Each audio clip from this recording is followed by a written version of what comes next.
Hi everyone, I'm Stefania, the Marketing Coordinator at AllTheRooms.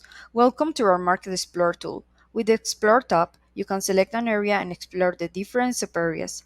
Let's use Los Angeles as an example and explore the various options available.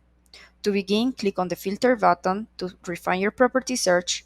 In this case, let's choose a two-bedroom apartment with one bathroom, available for 4 guests, as property type entire place, calculate metrics over the last 12 months.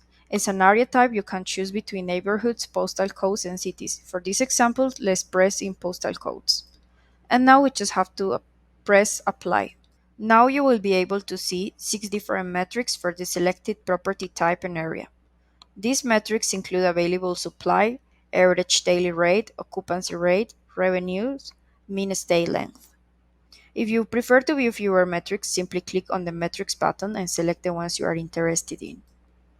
So for example, in this case, let's select available supply, average daily rate, and occupancy rate. We press apply, and now you will be able to see here the 3 metrics selected.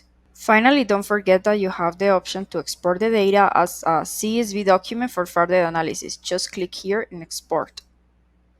That concludes our video of the AllTheRooms Explorer tool. I hope you find it helpful. In our upcoming videos, we will delve deeper into the Compare tool. We look forward to sharing more valuable content with you soon. See you in the next video.